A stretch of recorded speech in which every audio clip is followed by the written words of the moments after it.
starting, it'd be great if everyone could introduce themselves in the chat, and I can see that lots of people have already, so thank you very much.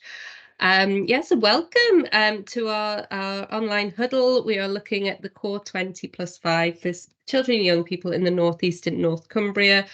We've got an action-packed session for you, and what we'll start with is an introduction to the network, and we'll just give you a bit of a background to why we're doing this work. So we're going to start off with who's in the room. So in the chat, there is a whole range of amazing professionals, from dentists to doctors to people working in the voluntary sector. So we've got people working in schools, we've got people working in the ICB. So thank you very much for joining us. Moving on, so I'm a network development manager here at the network, and have been here for almost 4 years, and go into a little bit about why we have the network. So the next slide, please, Jen. Our vision is that in the North East and North Cumbria, that we believe that all children and young people should be given the opportunity to flourish and reach their potential, and be advantaged by organisations working together. And what you asked us to do was to share good practice, to drive work forward and connect us to experts and groups. One way that we do this is to have our online huddles, and they happen on a regular basis, and there's some exciting ones coming up. So this work is part of the integrated care system, and it was the network was set up in 2018. With the reasons one of the main reasons that we have our network is because of the impact of poverty on our children and young people. And it's obviously just a little screen in the corner, and it tells you that there's a lot of red, and there's lots of different areas, lots of different indicators, and there's too much red for our region. So moving on, as we can see, poverty is increasing in the Northeast, and the statistics, the percentage has gone up of our young people. So 38% of our young people, so that's 11 children in a classroom of 30 are impacted by poverty. And as we go on, we'll hear more about different ways that we can work together to support these children and their families. So this is a report, and we put it in the slide deck for you to access. All the slides will be shared, and a recording and the toolkit, and you'll receive this next week. So this is just for you for some background reading to have a look at what the Institute of Health Equity, the research that they've done into this.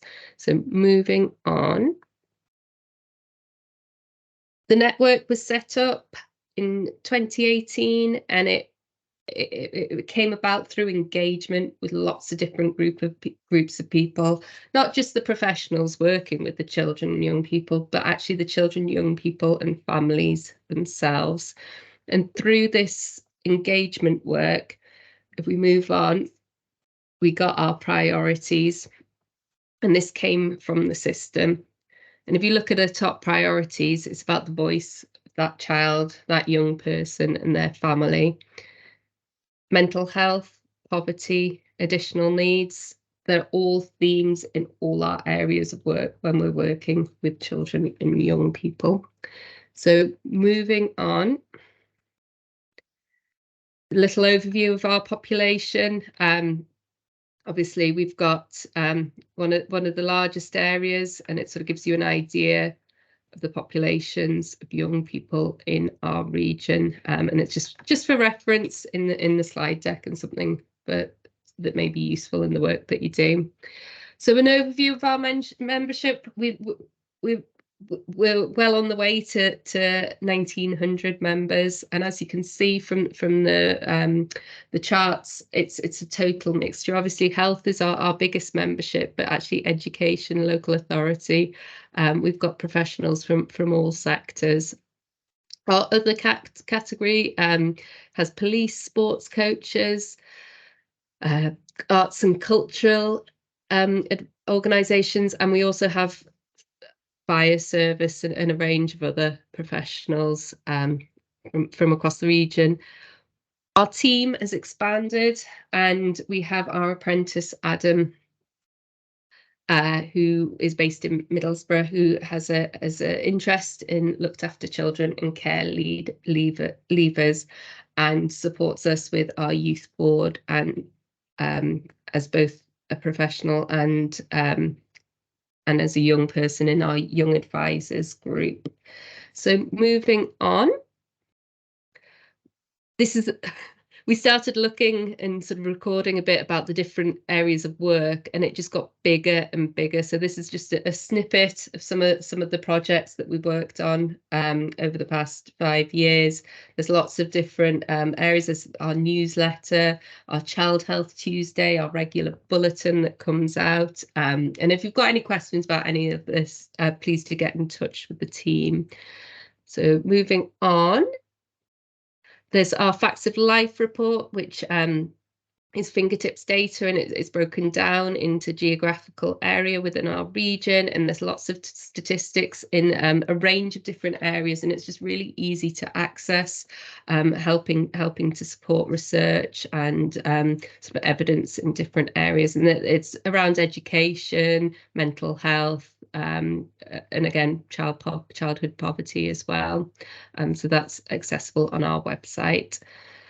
We've got our children's transformation work, which is the work that our colleague Louise leads on, and I guess the main bit of that at the moment is the work around asthma and the asthma in schools accreditation. So if anyone would like more information about that, please do get in touch with us, and Louise will share that onwards. Moving on.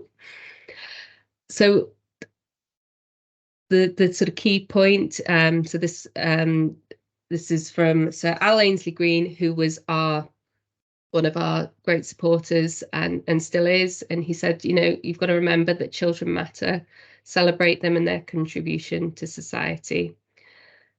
Where there are injustices, shout from the rooftop to expose them. When there is poor practice, kick the doors down to get change. Stand up together and be counted. Be effective advocates for their best interests. If you don't, who will? So that leads me on nicely to introduce our chair for the event. So we've got Michelle Deans, and she is our system leader, and she's also operations director for Children North East. We're really excited to have Michelle lead on this event, and I will hand over now, and she can introduce our first speakers. Morning, everybody. I just wanted to give a kind of brief overview of why I have been asked to do this. I've actually written some stuff down because I can go off-piste quite a bit. So I'm just gonna it'll sound like I'm reading, but I want to make sure that I have a big drum roll introduction to this, because I think it's a fantastic piece of work, and I want Will and Jenna to have as much applause for, and I know actually the whole team, for driving this forward. So why have I been asked to chair this meeting? I think I'm not going to present a typical biography, because I think a lot of people do, and it can be a little bit dry and boring. But when I was asked to chair this huddle today, specifically launching this toolkit, I really wanted to do it. Like, I was really excited about it, but I would have just as happily sat and been a member of here, just sort of sitting listening, and I kind of thought about, oh, I really want to do it because I understand this world.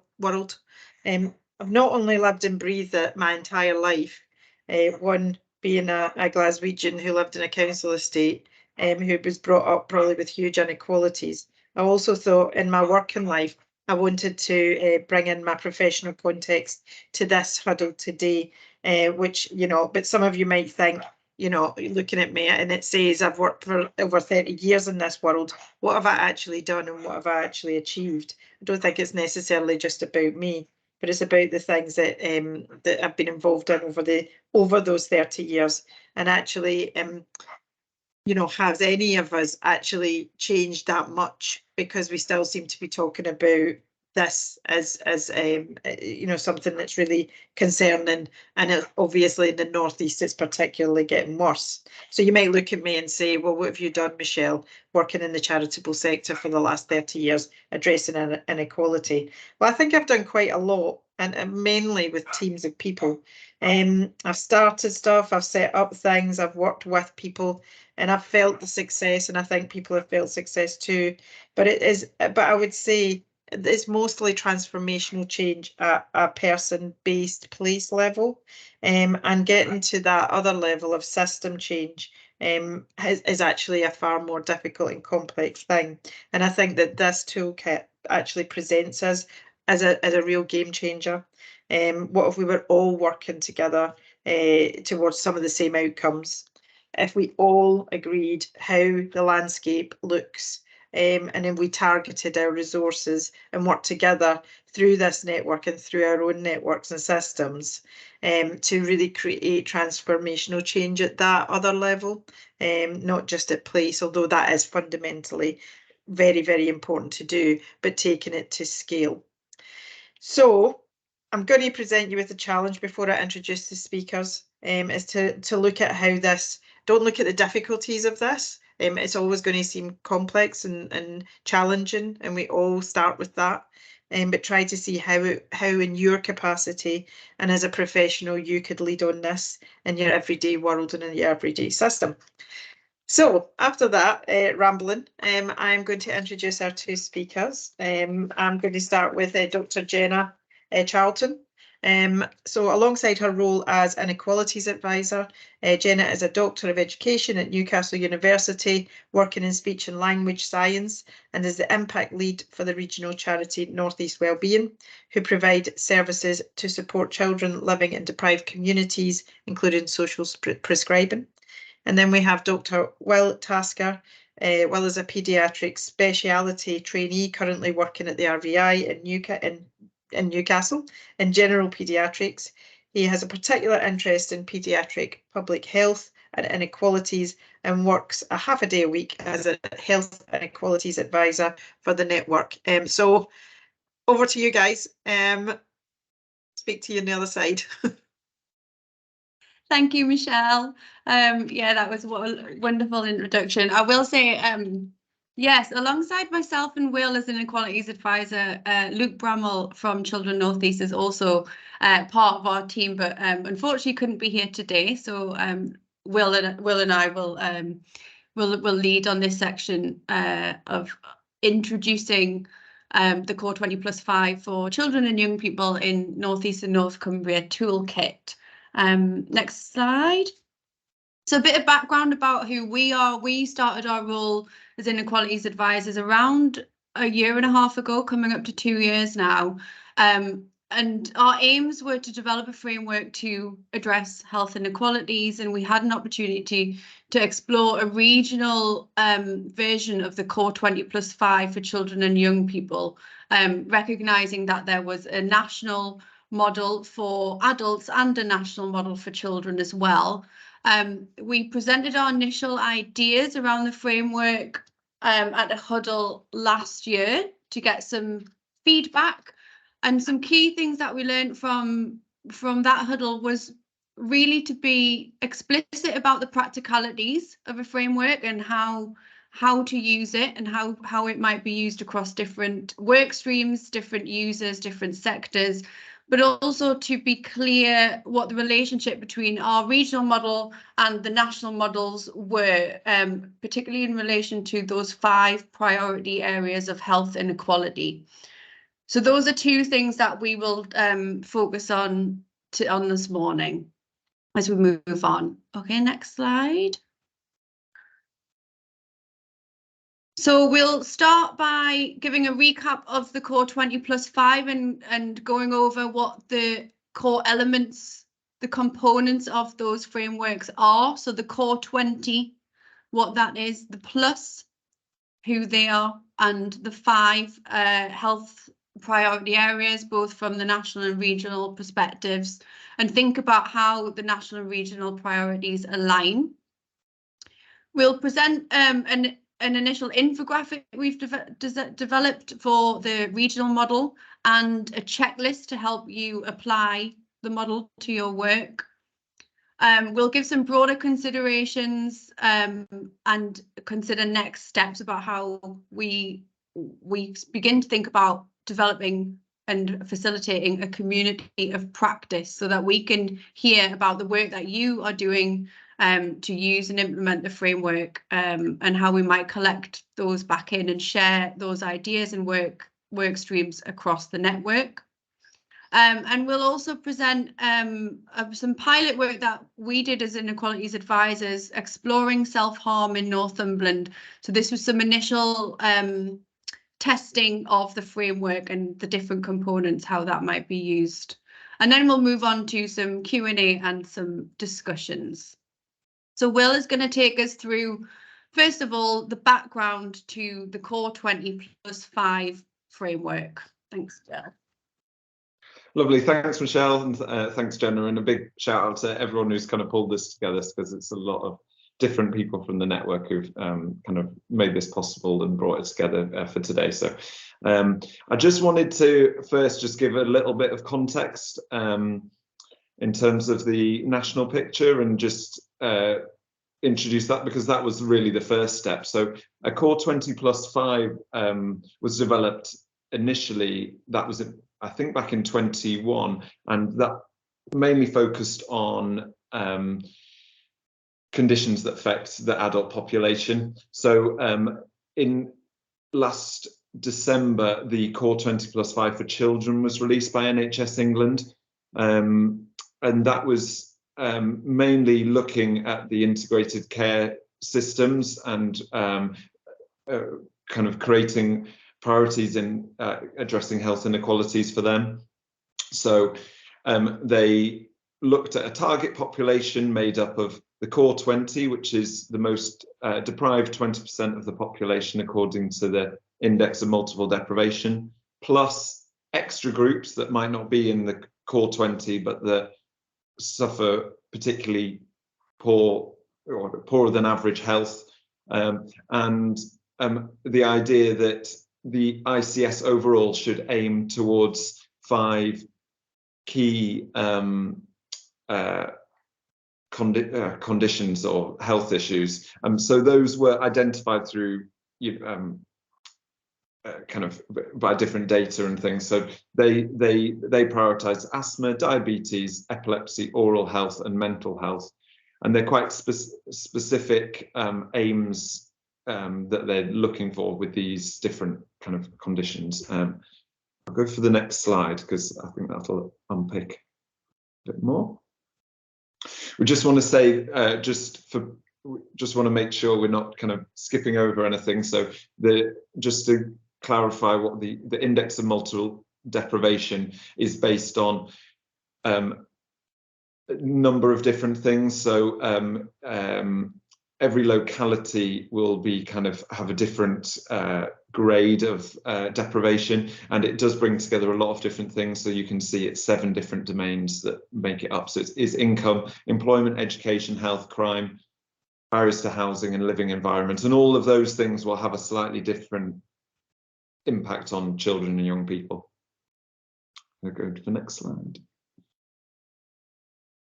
Just wanted to, we'll go into it again, but just in terms of the national picture, how they kind of defined plus groups. And as I said before, it was populations experiencing poorer than average health, access, experience, or outcomes. And they kind of form them into different groups with the understanding that obviously in the most complex of situations, often these kind of things overlap. So inclusion health groups, there's a few examples there.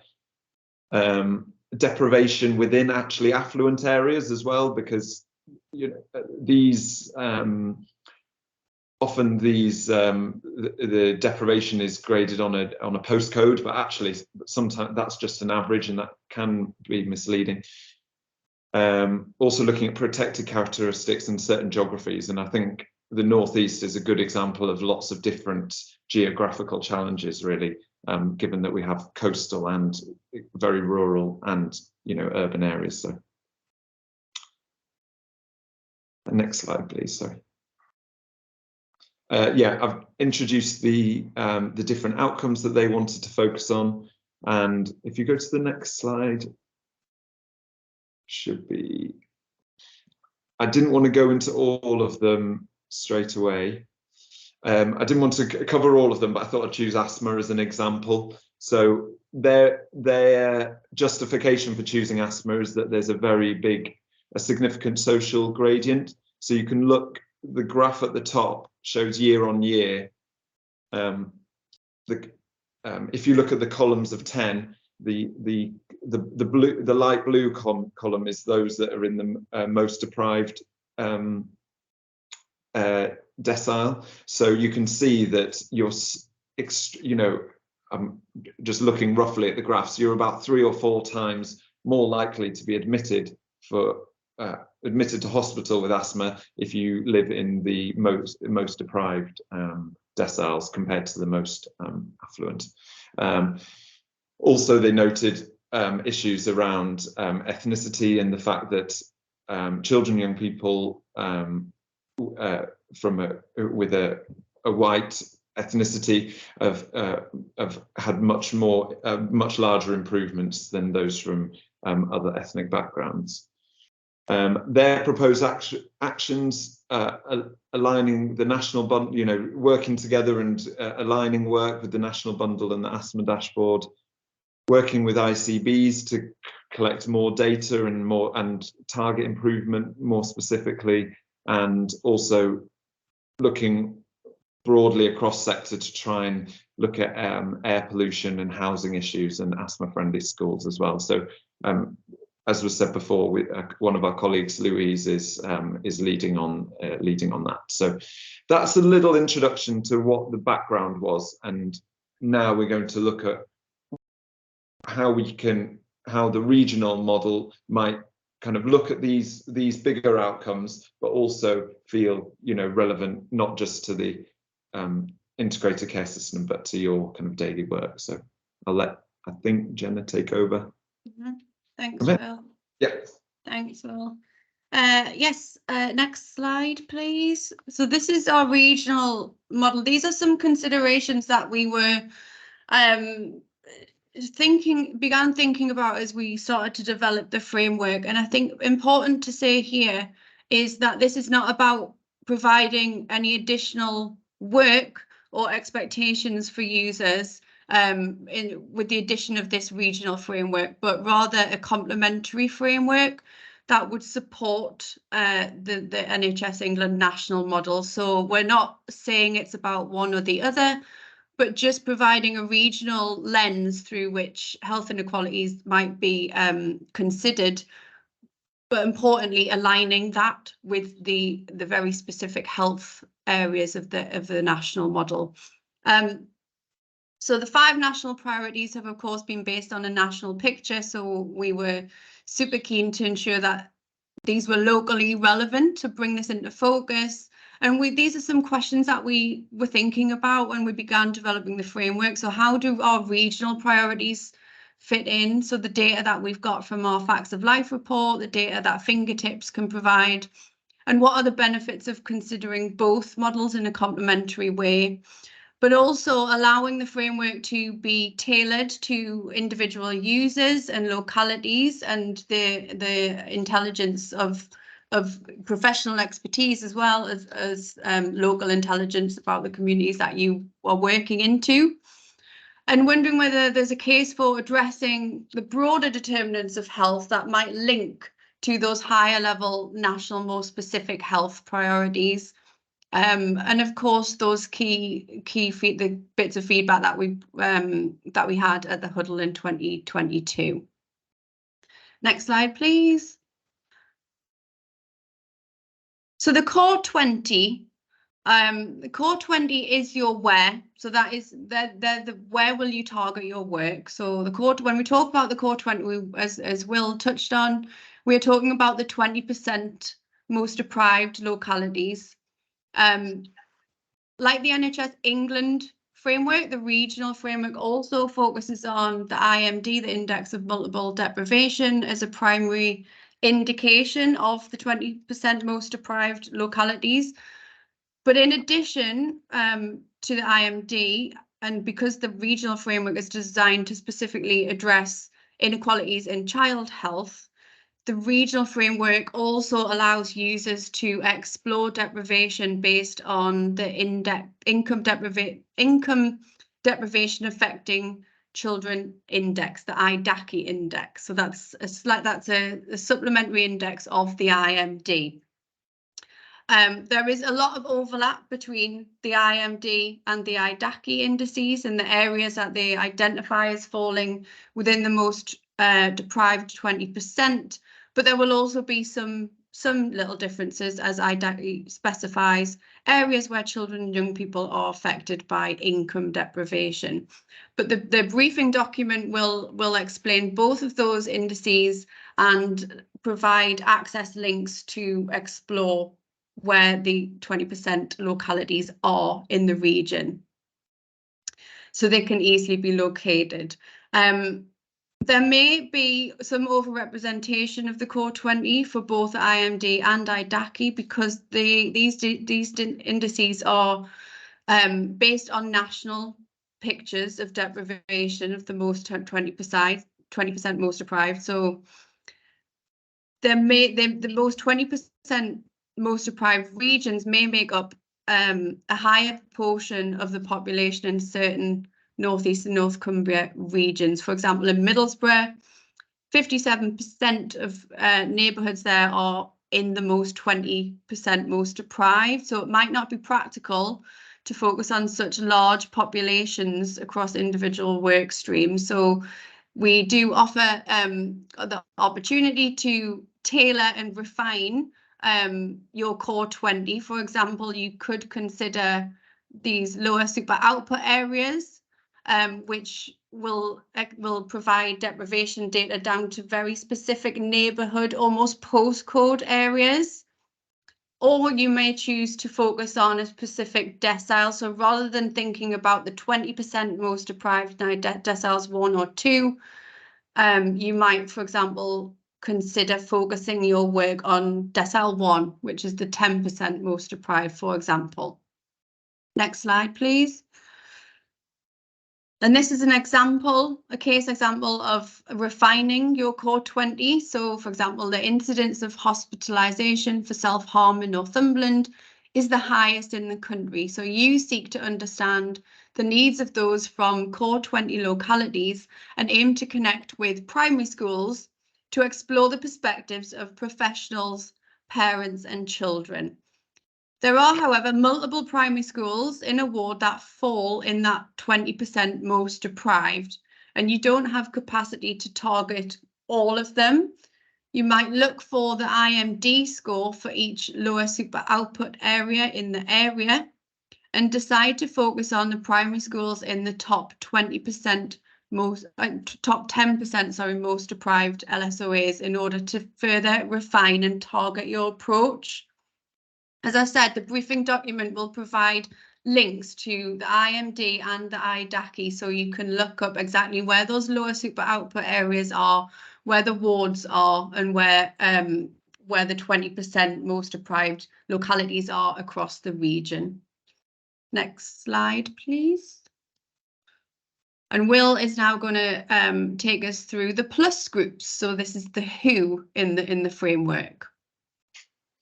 Lovely. And if you're feeling lost at all, don't worry. We'll kind of hopefully by the time we kind of recap things over again, it'll hopefully feel a bit clearer, because I know there's lots of LSOAs and different acronyms things. So yeah. So I wanted to move onto the plus groups. I kind of mentioned plus groups within the national picture, but we wanted to think, what do plus groups mean for our region?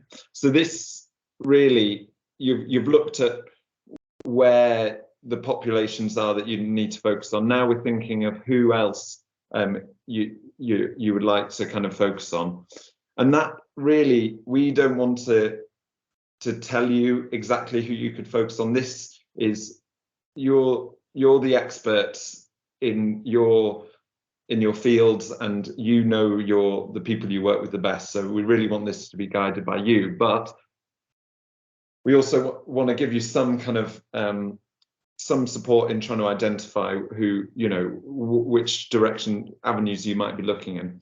So we've looked at the Facts of Life report, looking at health outcomes across the region, and we've also consulted the young advisors about which groups they feel are most should be a particular focus in the region.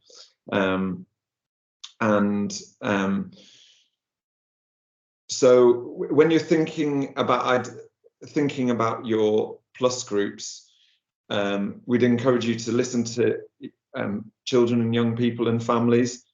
When the young advisors were asked about them, they identified particularly children and young people with special education needs and disabilities, refugees and asylum seekers, looked after children, and those identifying as LGBTQ+. When we look at the data for the region, some of the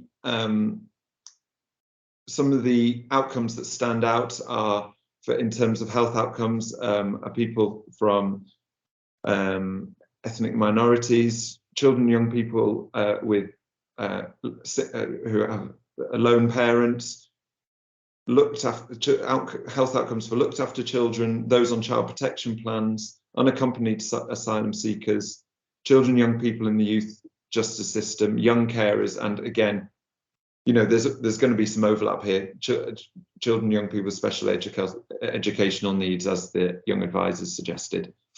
We'd also look to you to look on and look to your professional experience to see which groups you particularly worry about as well. So, you know, do listen to what you and your colleagues feel about what you see day to day, because that is one of the most valuable sources of information, as well as the data can only tell us so much. It really is enriched by your personal experiences.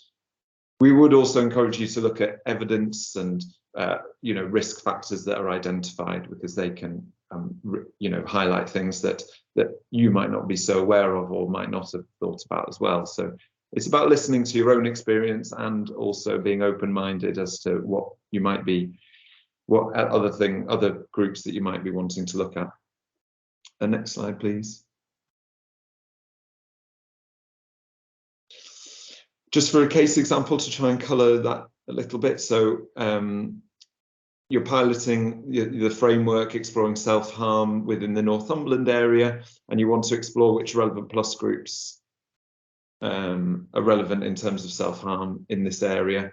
You connect with relevant professionals and do a focus group with professionals, and they identify in particular from their work what those identifying as LGBTQ+, those with learning disabilities, really complicating the presentation of self-harm, those with autism, and those who are from families who originate from other areas of the country. So that's an example of a group of people that weren't necessarily on our list that might come about once you kind of speak within colleagues and you speak between people across different sectors. Next slide, please.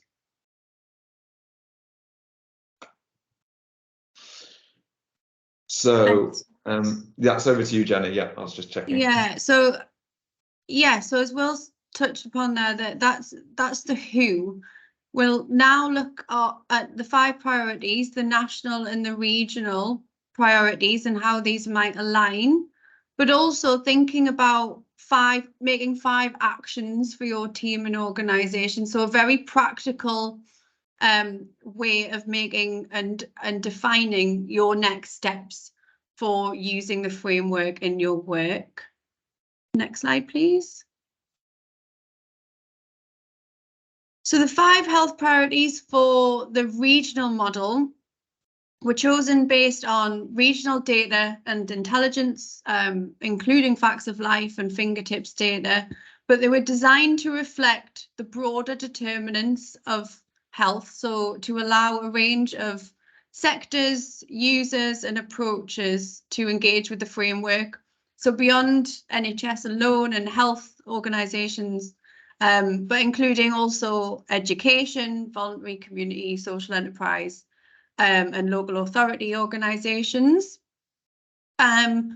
Users could choose one or more areas to address, so it's not about just selecting one health priority to target. You might consider more than one.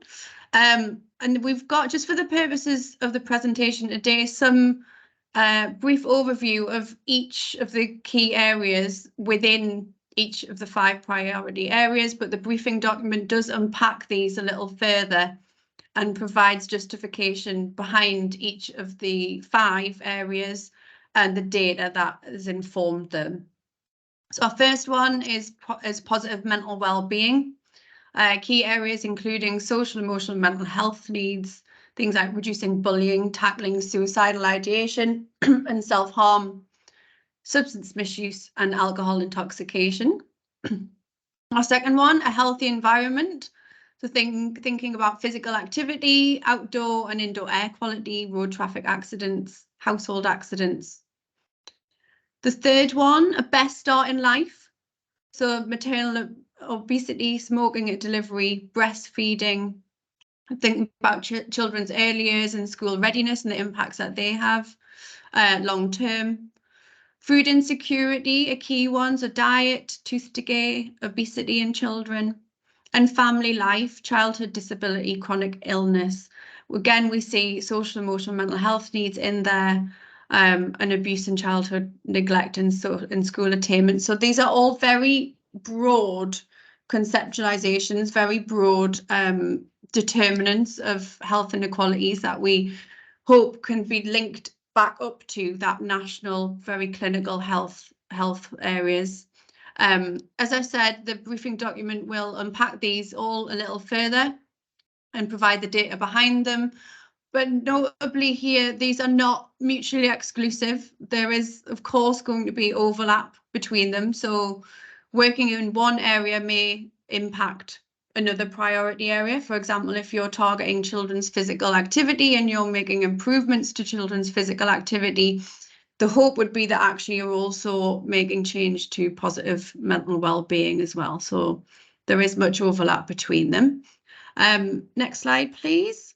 I just wanted to say as well that the ones with the stars next to them are kind of public routine data that's collected. So these are outcomes that we can look at on a more broader, in a broader way and watch and kind of monitor how any improvements and things. Yeah. Well, so here's this is actually taken from our infographic, but we're thinking about aligning the national and regional priorities. So we have it on the top there. Those are our 5 national model, very clinical health specific outcomes. Asthma, diabetes, epilepsy, oral health and mental health, and sitting underneath that, underpinning that, are the broader determinants of health that are our 5 in the regional model. So as I mentioned before, this is not about choosing one or the other. You might actually choose to consider both frameworks if that works for you, but this is not about making any additional work. But we want the regional priorities to reflect those broader determinants. So the intention is that this is a framework that could be used by a much wider range of users, but also working towards these 5 broad determinants will actually impact those 5 clinical areas of health as well. Yeah, next slide there. Some examples of how the 2 might align. So a family hub is working to reduce smoking in early pregnancy. That would fit into our regional best start in life priority. If smoking in the household is addressed, this could improve asthma outcomes in the long term, asthma being a national health priority. The local authority is addressing food insecurity. That's a regional. broad determinant. Among families in a deprived area in the Tees Valley, this could impact the incidence of type 2 diabetes. You're looking to address bullying in your secondary school. That's positive mental well-being. That's a health priority for the regional model, particularly bullying experienced by those managing chronic conditions such as asthma, diabetes and epilepsy. Those might link into those other the national ones. So you can begin to see how the two are aligned and how we want this to be a complementary framework to the national model. And finally there, your epilepsy clinic, that's a national one, was high in the was not brought rate amongst the most 20% most deprived and those from non-white ethnicity. So you look to find ways to support families in attending. So that would be meeting the aims of family life for the regional model. Next slide, please. Okay, Will is now going to take us through very practical approaches to using the framework. So your 5 actions. Yeah, so we wanted to make this a really active model and framework for you to apply. So we're really looking to encourage you to, you can get quite lost in all the information sometimes, but we want to make this as practical as possible. So we'll touch on this again as part of when we go through the infographic and checklist, but I wanted to give you an example of taking 5 actions once you've done a bit of analysis of your core 20 and your plus groups. So the example is, it's a hypothetical that you're hoping to address obesity for children and young people in Gateshead, and you want to apply the framework. You identify the core 20 and plus groups, and you recognize that you're fitting within the national priorities of diabetes, but also the regional priorities of best start in life and food insecurity. And 5 actions that you might choose to take is access existing data for Gateshead on some of the related issues. So you explore what other data is available, and you think it would be very useful to know a little bit more about diet and physical activity within Gateshead. You might identify other people. You don't know what is out there within the community, and you want to look to see what other community members and professionals are working within that area to try and coordinate your efforts.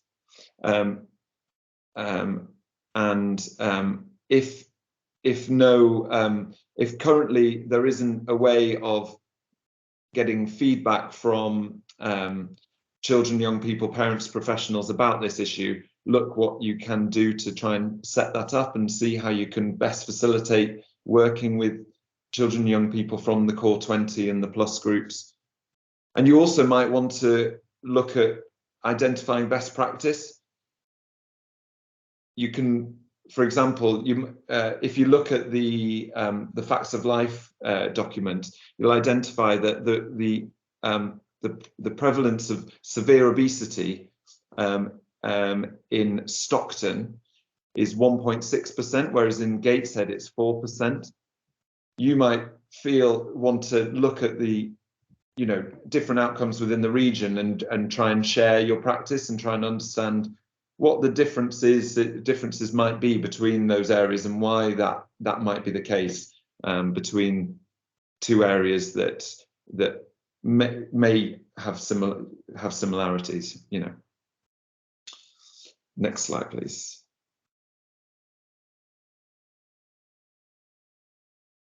So we'll introduce the infographic and checklist. I think I'm back over to you, Jenna. Thanks, Will.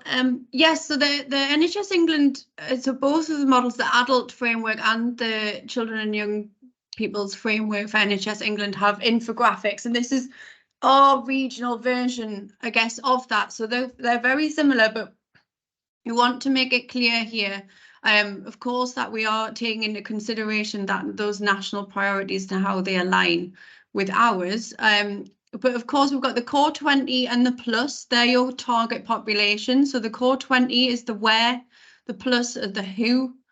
We then have our 5, and the 5 speaks to, yes, the 5 priorities of health, but also the 5 actions approach that Will has just taken us through. So to consider both of those. So this is I guess a first draft of this, but we can of course tweak it if it doesn't seem to make sense at all. Clear, or provide a clear overview of the components of the model, but also, as I mentioned, linking it back to the national as well. Next slide. So the Core20+5 has those 3 components in. They've got the Core20, the plus, and the 5. So the course, the framework is flexible. So we're not saying you have to use all components, because of course you might already be working in the Core20, or you might already be working with your plus groups. So here we've just got some example scenarios of different ways in which you might be working, and I'm sure there will be more.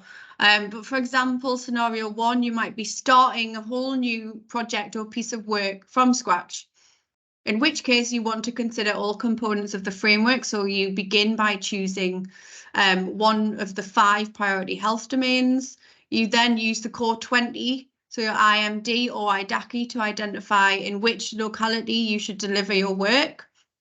And you want to identify the plus groups experience poorer than average health access for your chosen priority health area, informing who you will support. So that's an example of how you might go about it if you are just starting a piece of work, a project. You might want to support health inequalities, but don't know which area of health to target, the 5, and or who to target, the plus. So you might choose to focus on those elements of the framework. You may be already delivering support in one of the 5 priority health areas, but would like to target your provision more to those Core20 localities. So again, you go to the IMD and IDECI reference points there to find out where those localities are. Or you may want to connect with other Core20 localities to enhance the reach of your targeted work. So you use the Core20 to explore other localities that you might connect with and work with. In addition to considering those 3 components either independently or together, additional consideration should be made to ensure that your work is evidence-based, so exploring existing research that's out there, literature and data. That it meets the needs and priorities of children, young people and families. As we saw earlier, the voice of the children and young people is really important. So we encourage you to do, whether it's a focus group or some PPI, to really capture the voices and priority needs of those stakeholders. And that it also utilises expertise across sectors and organisations. So we want to encourage cross-sector sharing of best practice where possible.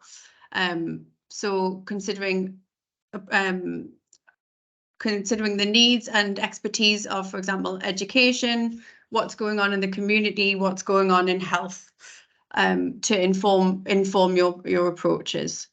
Next slide, please. And Will's going to take us through the checklist that we've designed to help you to apply the framework to your work. So yeah, we wanted for you to feel like, what does it mean, me applying this framework? How can I kind of prove to myself and others that I am applying it? We kind of broke it down into the 4 main elements. So, do you know where your Core20 populations are? Have you identified who are your plus groups? Which national and regional priorities are you targeting? And then what achievable actions can you take? And we suggest that you make roughly 5 actions to try and tackle health inequalities. And we wanted to make some prompts to help you think about what might be the best actions to take. So you might, and we want you, some people might be doing this to some extent already, but the priority is really kind of striving forwards. This isn't a process that stops, but we hope that this encourages you to keep pushing, and that's, I think, what we all need to do in order to try and tackle the overall picture. So you might already have some access to some of the, be aware of some of the research or evidence, but is there anything out there else that you're not aware of? You might have some data that you use, but is there other data available? And unfortunately, there can be significant barriers to accessing data, but what would be the most useful for you right now? And what would be the most practical for you to get in the short or medium term? You might hear the opinions of values and priorities of children and young people, but do you hear them from the Core20+ groups? And are they well represented? Are your PPI groups or your advisor groups, focus groups, misrepresentative? Are they actually not at all representative of the people you're trying to focus? And what can you do to try and adjust that and make that more more approachable for people who might traditionally struggle to engage with those things? Are you working within a field where actually there might be value in inviting someone else to contribute? Can you cope? How can you, once you've heard the values and opinions of children and young people, how can you include them in developing your service? And how can you do that the most effectively? And can you share practice elsewhere? Is there anything, a bit like my example of tackling obesity in Gateshead, can you look to another local authority or look to a neighbouring area to look at their best practice? Or if you're trying something, how can you share that with them, and do that the other way around? Next slide, please. I want to just do a quick example of using the checklist. So this is, so you're looking at, this is an example of addressing oral health within schools. So you identify your core 20 populations within your catchment area. You speak to the local food bank, dentists, teachers, and also pupils to help identify other people who might be at risk of tooth decay. And obviously this aligns very nicely with some of the themes, particularly food insecurity and oral health, in terms of the regional and national aims. Next slide. And then you think about your 5 actions. And one action you might take is Public Health England have a toolkit about supervised toothbrushing. Can you incorporate that as part of a breakfast club? You use existing focus groups to explore the priorities of children and young people around the issue. Number 3 is you contact neighbouring schools to look at what offers they make and share your experience, and you also share your experience with the network. Number 4 is one of the plus groups identified is looked after children. You invite looked after children representatives and social representatives from social services to try and make sure that any changes you do make also benefit looked after children, and any change you make, for example, reviewing the sugary snacks available to children throughout the day, you make with children so that you don't have any, or you try and reduce any unwanted side effects of making those changes, and you involve people as best you can. So that ticks those boxes. Between all those actions, you're ticking a lot of the other, a lot of the boxes within the checklist. Next slide, please. I'm wary. I think if I'm right, we've only got not much longer. Is that correct? I think we're almost at time. About 3 minutes, yeah. 3 minutes. I think we'll just do this next bit, and then and we want to kind of look at the bigger picture. So next slide.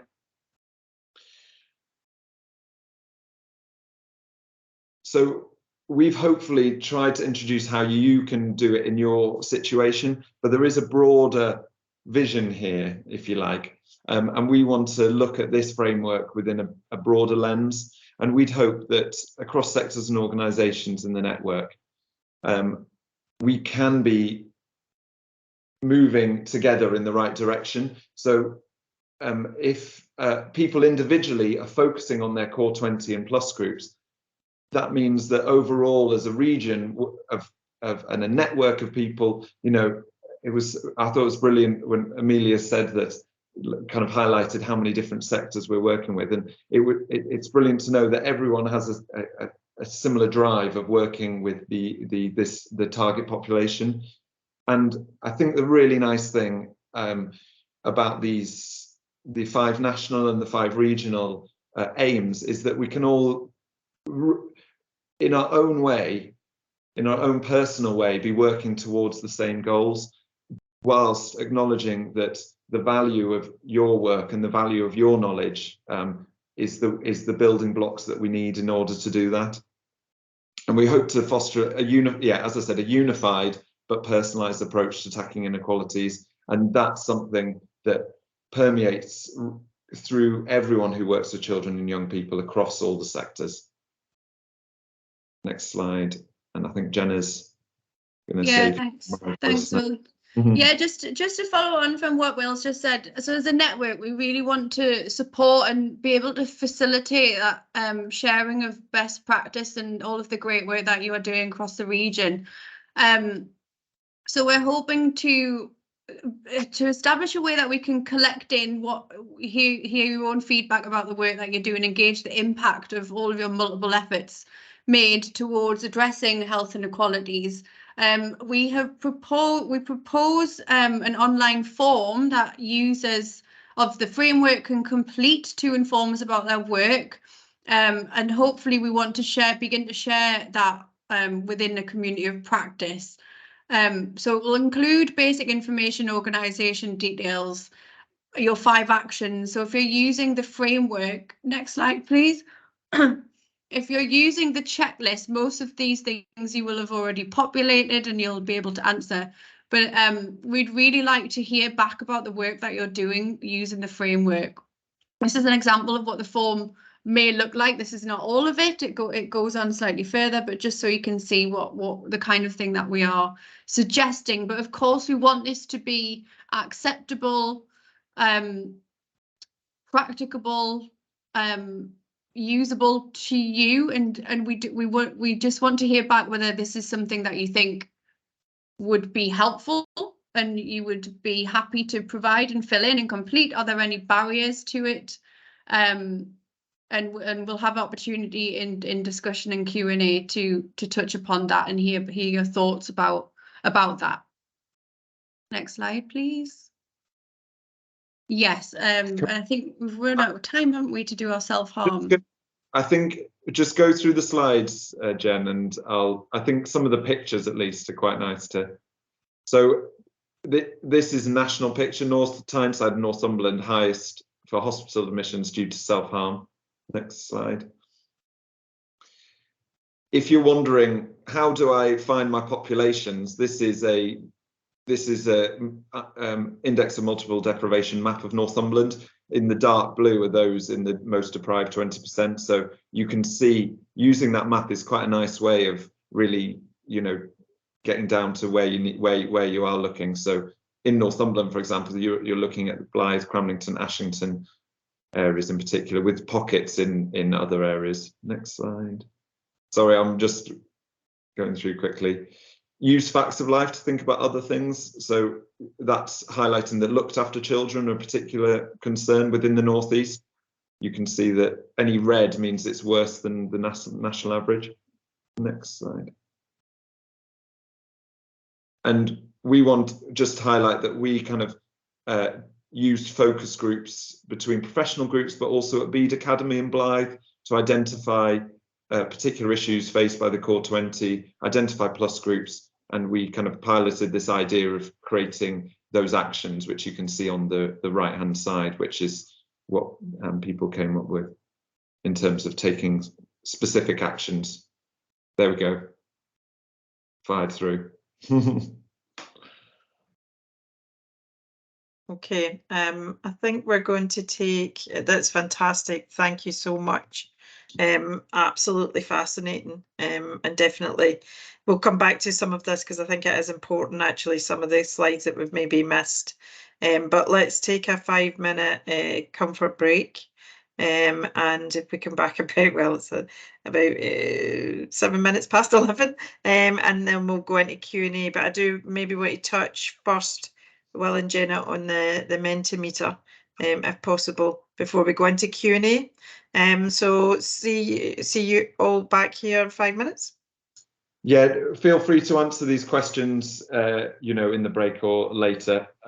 You can only answer the first question first. At the end of the break, I'll move it on to the second question. So Okay. you, please put in any answers for the first question in the meantime, and you're welcome to have a think about the second one and put those answers in later.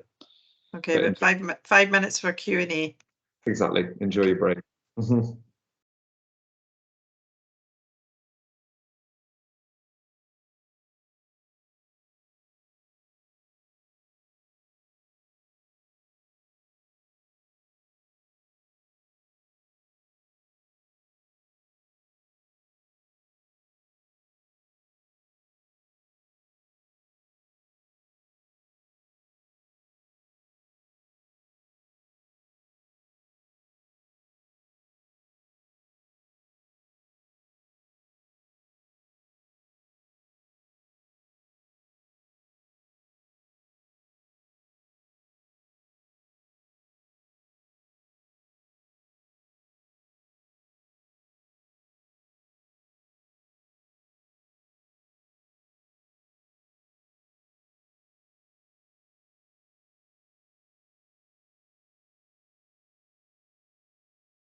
I'll just give people another minute to come back into the room before we start on questions.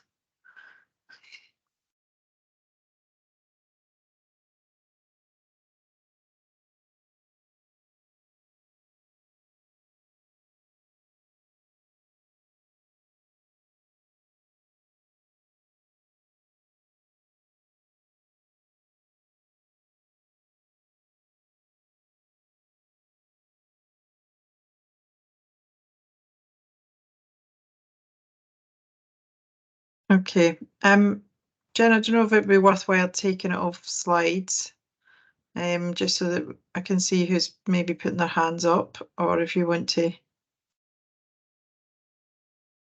tell me. Okay. So, as I said, thank you, Jenna and Will, for that fantastic presentation. There have been some questions asked, which I'm going to suggest we'll come around to those, but there are participants in the room who have put their hand up. So Rosie Baker, I think your hand is up. So do you want to ask your question? Thanks, Michelle. Cheers. Yeah, I'm Rosie Baker. I'm Registrar in Public Health Medicine at South Tees. And just sort of maybe a quick comment first and then a question to the whole network, if that's okay. And thanks for that really interesting presentation. And I think that the framework is going to be really useful, particularly in applying in secondary care.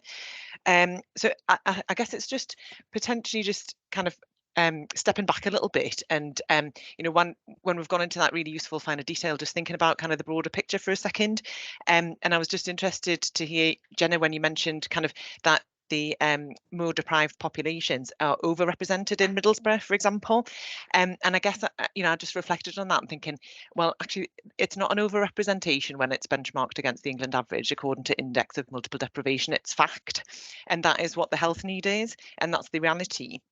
And I guess, you know, kind of going on from that, I was just thinking, actually, we shouldn't have to further refine the criteria for inclusion in any of the Core20PLUS5 interventions, just because we're working in a particularly more deprived area, or target more strictly. So, I mean, obviously, in practice, we might have to do that because of capacity, but what that could do is increase inequalities regionally for children. And I guess, you know, kind of, I'm just hoping that the group will, you know, everybody in the network will come along with me with the kind of outrage that we need to feel as a region around these inequalities that's happening to our region and within our region. And we know, obviously, kind of, you know, levelling up hasn't benefited the region proportionately to other areas of the country. Also, we know that, you know, actually, you know, resourcing for healthcare isn't proportionate. The algorithms that NHSE use aren't, you know, sufficient. They don't go far enough to resource because of the inequality that we experience. So it's just really to, you know, maybe call on the network to think about how we use the position as a regional voice to lobby to mitigate health inequalities in North East and North Cumbria. You know, we've been tasked with this Core20PLUS5 by the National Health Inequalities Programme, but we're having to work an awful lot harder than some regions across England. So just, I guess, you know, how do we best use our voice to that end? A fantastic point, Rosie. Jenna or Will, do you want to come back on that? Yeah, thanks, Rosie. Just, yeah, I completely agree. You're quite right. It's perhaps a wording issue then. I think the language we use in these presentations and in the briefing document is going to be super important. Yes, because over-representation is perhaps the wrong word, and the idea of refining, and we certainly don't want to widen health inequalities. It's just somehow it's presenting that we recognise that this is a huge issue, and that you're quite right, that is the reality that we're facing.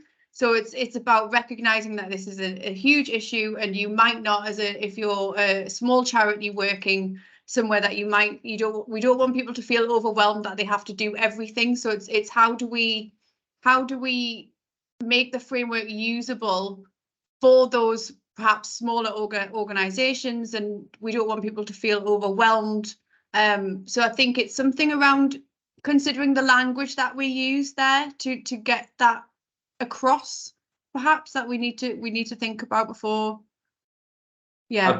I totally agree, Rosie. We should feel very angry about the situation, that these avoidable circumstances that that people her in, and I think the Middlesbrough maybe was a bad example. I suppose if you imagine if you're in a school in a primary school in Middlesbrough, you might only be covering a certain number of postcodes. They could all be in the core 20. So we just wanted. The problem is 20+5 is probably relevant on a quite a large regional basis. So we just wanted to make sure that people could, if they were working on a much smaller level, they could still think about it and still apply it, because otherwise it would break down if it was really granular. Yeah. And I would agree. I mean, I think that's why we haven't moved forward with health inequalities over the past 20 years, is because it's just eating the elephant, isn't it? You know, kind of where do you start with it? So yeah, thanks for that. Really, really important point though, Rosie, in terms of there being the North East in many aspects as an outlier of the rest of the UK in terms of its stats. And we are actually all aware of it, and we should be kicking down the doors. And I mean, that's maybe not literally, so just don't anybody go out and try and do that, but we should actually be asking more questions. I was fortunate enough to be in a room of quite high level strategic NHS thinkers back in March, and I said, you know, if it was me, if I was a doctor or a surgeon now, I'd be absolutely furious that we are allowing things like high levels of pollution in areas of high deprivation, where we know that young people are going to be doubly impacted or triply impacted, not just by living in poverty, but living in houses that are damp, living in houses that are in high level of pollution, you know, and I think they all agreed.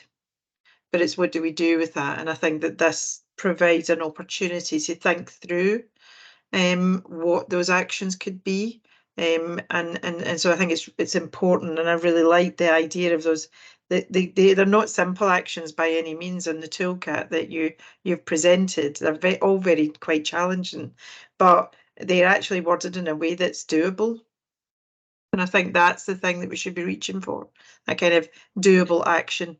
We all know that we can come together and do that.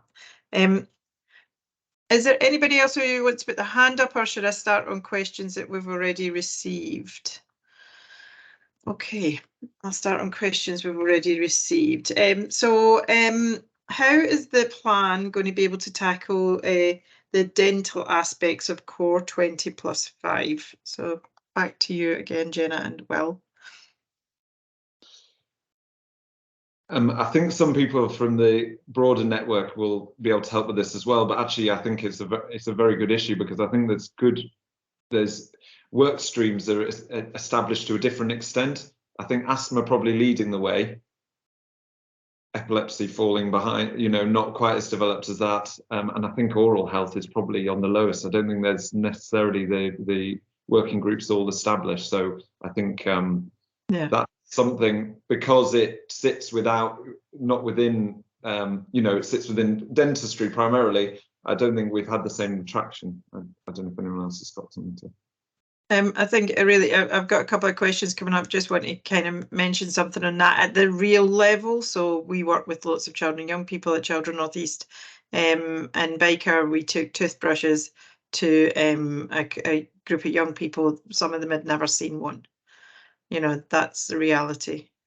And, you know, that's versing this kind of concept that everybody should have a toothbrush. Of course they should. But maybe that isn't the case in the reality. So how do you in this toolkit speak to all of the people, not just the dental experts, but actually the people on the ground working with young people? So it's something to think about. Right, we've got a few hands up. Elizabeth. Hi, Michelle, it's Liz here. Just come back on the oral health aspect. North East and North Cumbria does have a children and young people's dental network. It's a managed care network that's co-chaired by Kamini Shah, and I've forgotten the name of the colleague who's in Newcastle Hospital's dental school, and they are focusing on all aspects, including that sort of trying to get rid of the backlog of children and young people waiting for dental extractions for caries, which is massive, and some of those poor young people have been waiting up to a year, which is just horrible. But it also includes the public health approach. Kamini Shah is a dental public health consultant. in what they do sort of upstream around access to primary care dentists, but also oral hygiene and that. So I really recommend that if anybody's doing anything, they link in with the work that managed care network's doing around that.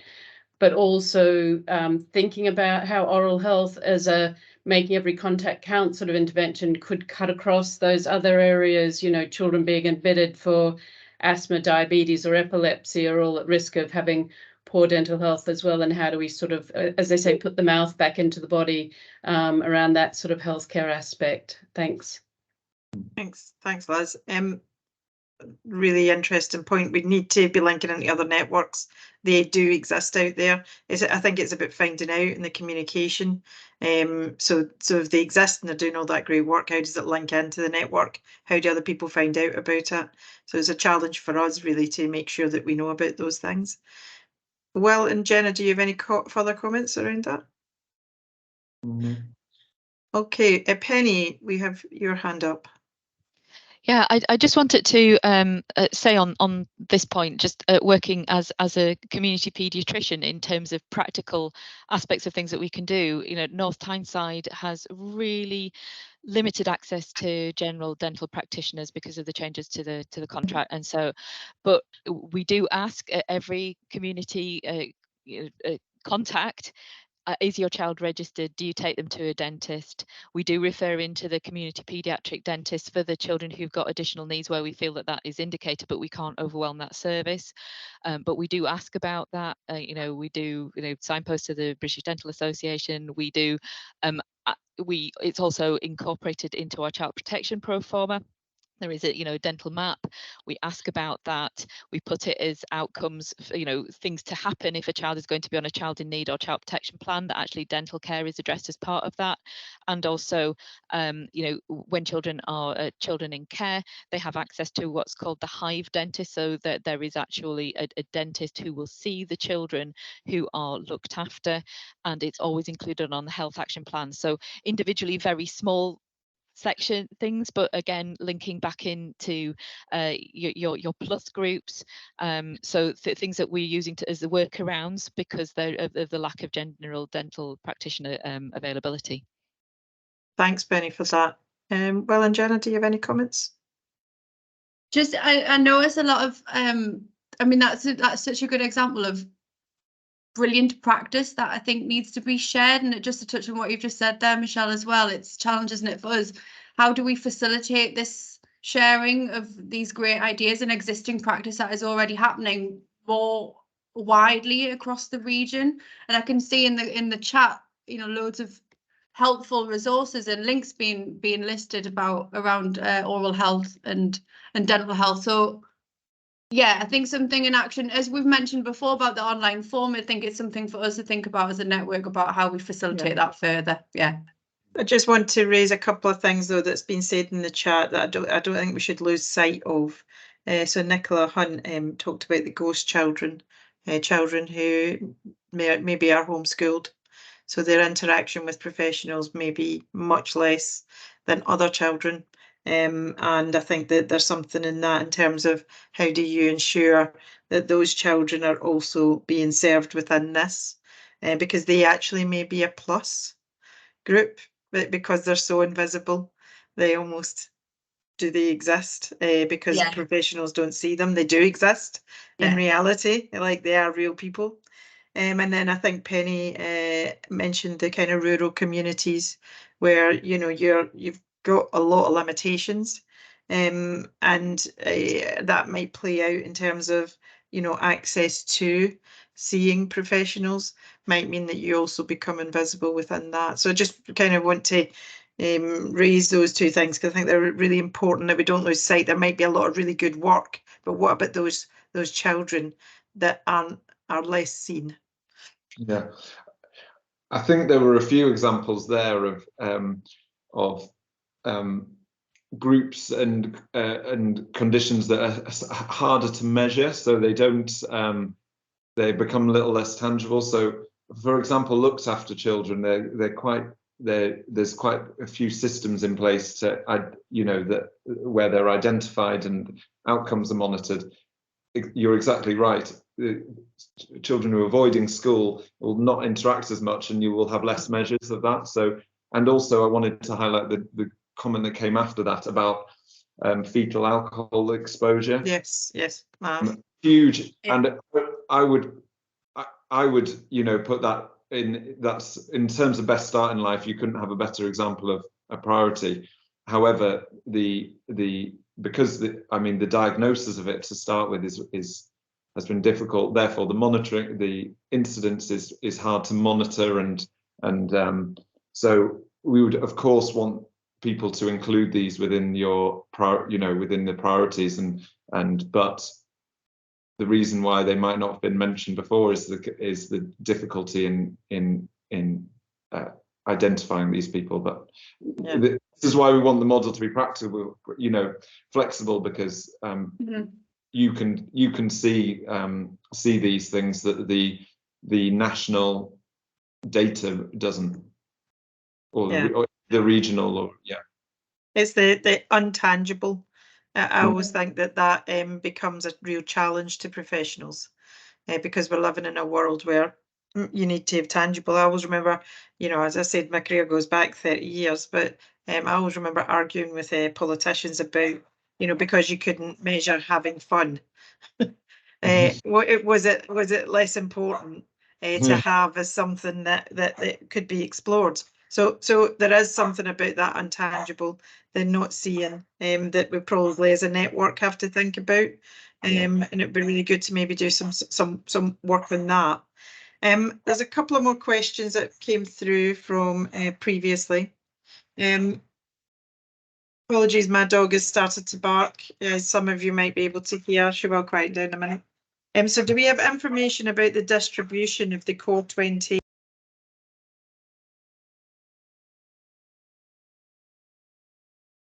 Sorry, Michelle, you just went on mute there. I do apologise. It wasn't me, honestly. So the question was, do we have information about the distribution of the Core20 across the region, particularly interested in our geographical areas of focus in North Cumbria? Yes. So yes is the answer. We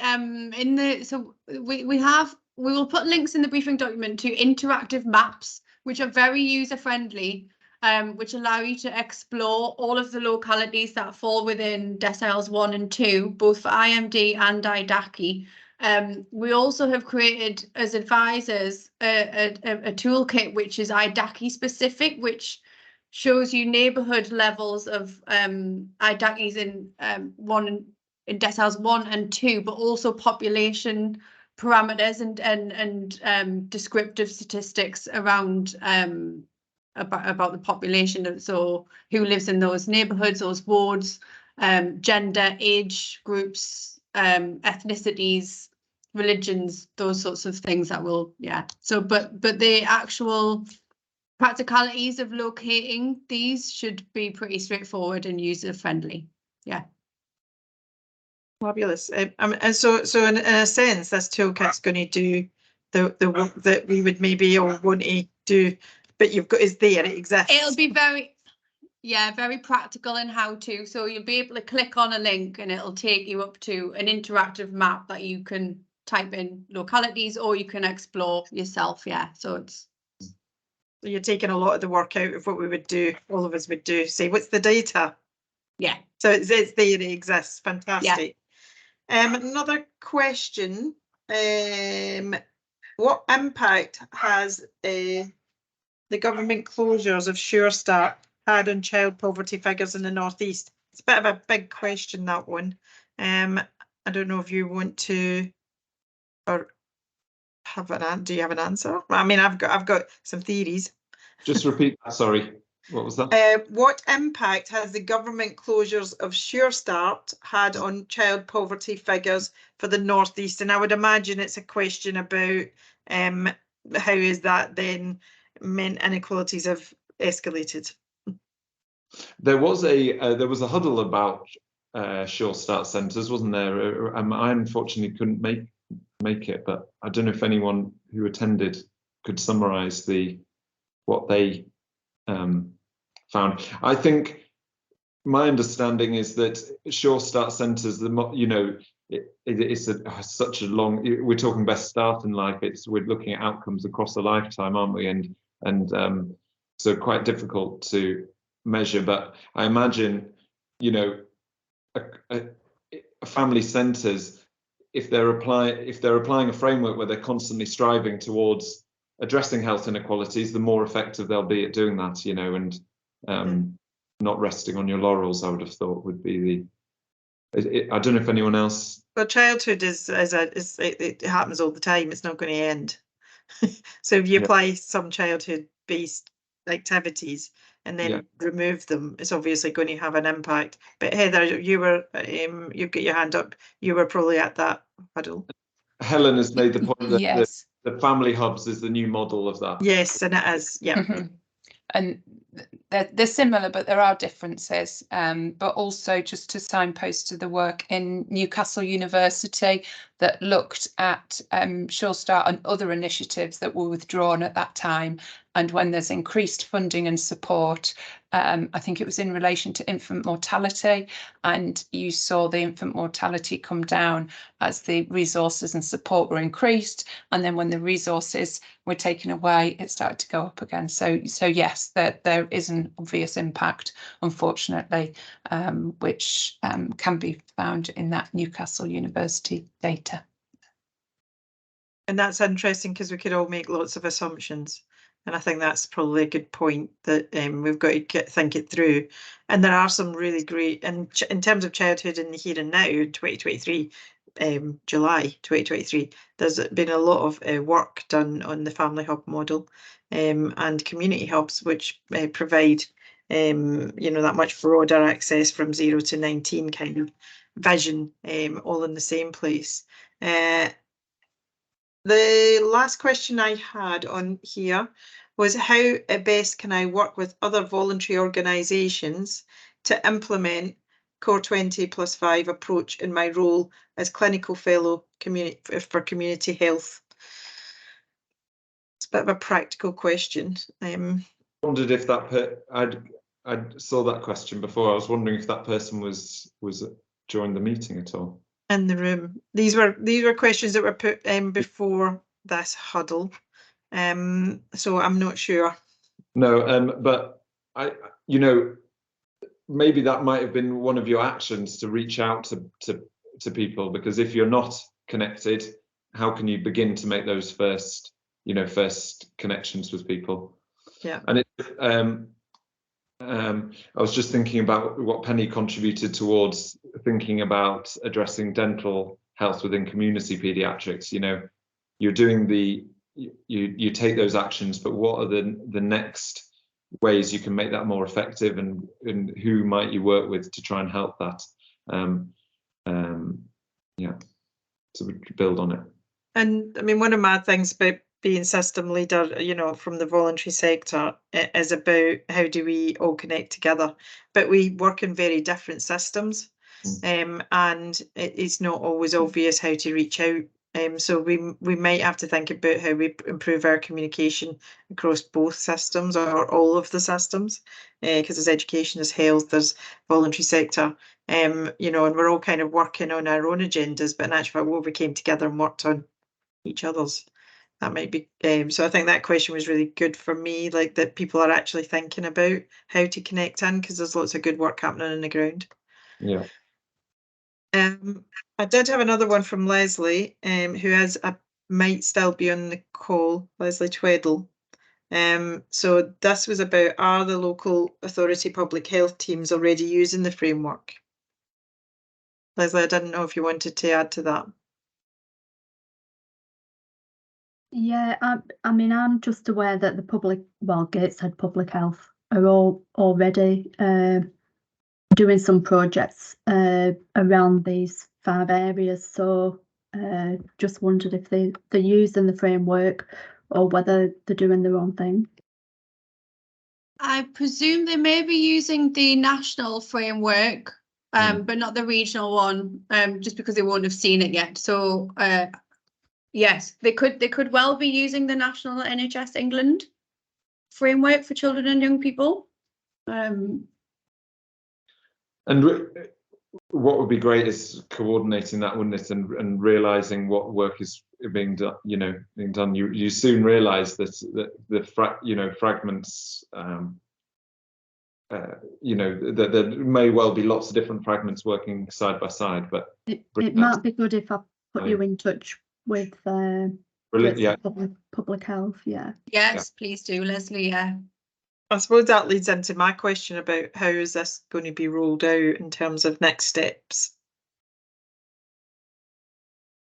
Yeah, I think it's publicity, isn't it? And I think is the key, and making that events like this, but also more organically between people, and just as kind of Leslie's highlighted there, making those inroads. Yeah, and we're hoping to launch the briefing document and the infographic and everything next week. Yeah, so that people can begin using it.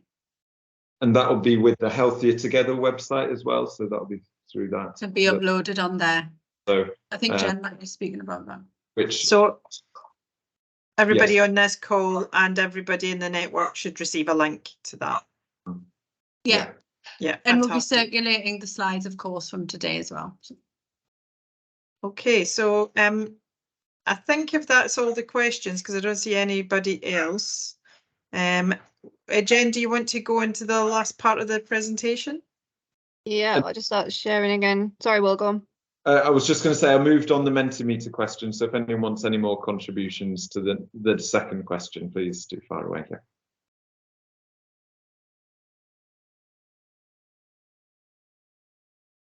Ooh, comfort. No, we've had our comfort break. Sorry. There we go. Thank you. I'll just put my camera on if you can. Hopefully it won't slow us down. Hi everyone. Yeah, I just wanted to take you through the last section of the session, just talking about what's on the horizon for the Child Health and Wellbeing Network, some unrelated but possibly related different pieces of work that you might be interested in hearing about, and then, as Jenna said, just those next steps from today as to how we're going to take this forward. There we go. So just one sort of last call, if you like, for some work that we'll be doing around creative health, so arts and creativity in schools in particular. This is a new award that we've been coordinating through the network around creative health activities in primary schools. And these are specifically targeted, helpfully for today, at primary schools that are serving those deprived areas. So this very much fits in with the Core20 approach in terms of the schools that we're looking to reach with this, so that they can realise the benefits of creative health and arts and creativity for children's wellbeing in the schools. So when you get all these links through the slides, I would encourage you to have a look at this if it's relevant to you, or if you know of anyone else who may be interested in finding out more about it. My colleague Amelia, who introduced the network at the start of this session, has just wrapped up this piece of work around sustainable child health. So this is very much linked to our healthy environment local regional priority. This is around making sure that the effects of climate change on young people are highlighted within health services, mitigated against where possible. So it's really relevant to that sort of healthy environment priority. You're talking about air quality and that sort of thing, obviously, but it's also around mental health for young people and climate anxiety and their concerns about climate change. So there's quite a lot wrapped up in that resource, and it runs like a little like an informal course, so you can work your way through the resources and sort of read it at your leisure if you want to learn a bit more about that. Healthier Together is one of our projects that's been rolled out over the last year, 18 months. It's grown exponentially really since it launched. We've got so many users on there now, which is fantastic. But this is a website and app aimed at parents and carers to signpost to the appropriate service that they need to access if their child or baby or young person is unwell. And there's lots of clinical pathways on there as well for clinicians to use. GP surgeries use the app to help triage their patients if they're signed up with it. There's lots of functionality on there, and I'd encourage you, if you haven't had a look yet, to go on and have a look and find how that might be useful for you. And the contact email at the bottom there is my colleague Laura, who's the project lead for that. If you wanted to get in touch, we've got resources, posters, business cards, that sort of thing available as well. My colleague Louise, who's been mentioned a couple of times with reference to the asthma work, has been working on this Beat Asthma Friendly Schools accreditation. So this is in conjunction with Beat Asthma, and they've been working with some pilot schools to develop this accreditation for schools to sort of show that they're best practice around asthma care for their pupils, their students, and they get this accreditation mark and a certificate and that sort of thing. But it's well established now in those pilot schools. They're looking to roll it out further. So there's more information on that link when you get this to look at. And then there's just a plea from me, really. So part of my role, as well as the inequalities and underserved communities project work with the Health Inequalities Advisors, is around comms and engagement for the network. So that's why you're all here today. Our Huddles programme is part of that programme of work. And if you want to keep a hand in with what the network's doing, you can sign up using that QR code that we keep showing you. And also, I'm sure one of my colleagues can pop the link in the chat as well to the form if you want to sign up. So that will make sure that you get our weekly Child Health Tuesday email bulletin. We have a members newsletter that comes out quarterly. If you can get Twitter to work and you're still on there, we have our own Twitter account. And then lots of other opportunities to engage with us as well throughout our different programmes of work. So that's where we are with this now, really. Today is, please, we want you to engage with us. So the next steps for this really rely on you being a part of this work. It's not just us, our little core team, pulling this toolkit together. It's been great, but we want you to take it and run with it now and try and use it in a way that works for you. And it only works if we get that feedback from you, so we know how to make it better, so that if it's not working for you, we need to know why and what we're missing and what we can add to it. And it's very much going to be a work in progress over the coming months, I think. And we want you to share it with people, share it with your colleagues, share it with anybody that you come in contact with who you think might be able to use it in their setting, because it's a new thing. We've never really done anything like this before, and we really want to make it work for people. So please do share it. What we are going to do is upload the full toolkit, some additional resources, links that some of you have already shared with us today in the chat that we can add in, that will be really useful. And we're going to create a page on the Healthier Together website. So what I just signposted you to before, we'll create a page in the professional section of Healthier Together so that you can access everything. And then next week we will send that link out with the recording of this session if you want to go over a few things again to help you understand better, or share it with your colleagues. And then you've got that sort of repository of information, and we will keep adding to that then as we go. We will encourage you to submit your information back to us using that form, and we want to hear all your feedback on that as well. Basically just keep talking to us. This two-way dialogue is really important, and that's how the network operates. We can't do it without you, otherwise it's just us shouting into the void. So please do interact with us and help us make this better for you, and make it something that's really useful for you and the communities that you work with. Thanks, Michelle. I'm just going to hand back to Michelle now for her final comments.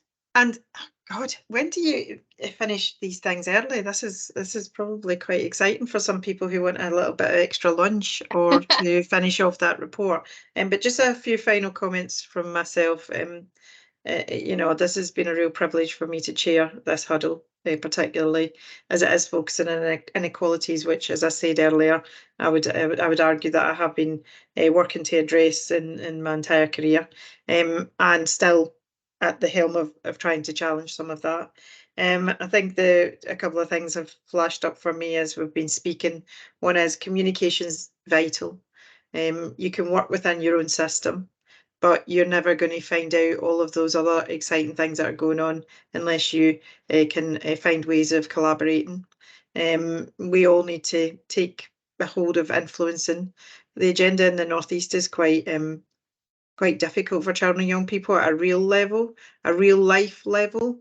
We can talk about it all day, and we can add up all the data and say this is terrible, but when you actually get down to seeing how it actually affects children and young people in an individual level, it actually is quite a frightening thing and prospect for their lives and for their outcomes. So never let's forget that within this.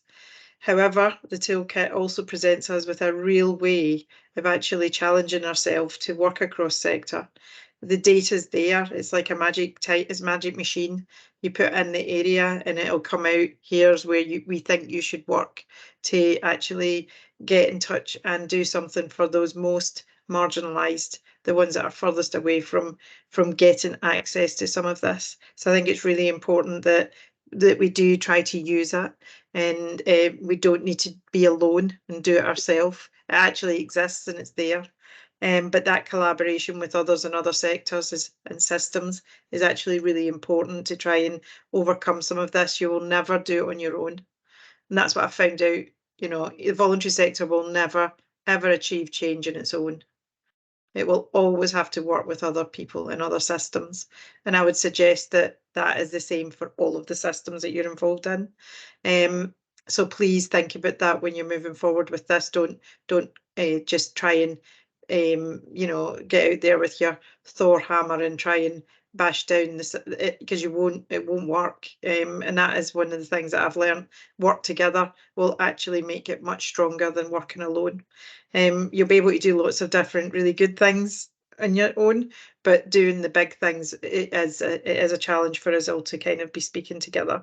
And just lastly, really want to thank everybody who has pulled this huddle together, including Amelia and Jen and others, and for Will and Jenna, who presented very eloquently, you know, the toolkit and what it could mean for all of us. So thanks to everybody involved in pulling this huddle together, and with 15 minutes early. I mean, I definitely deserve a round of applause for that.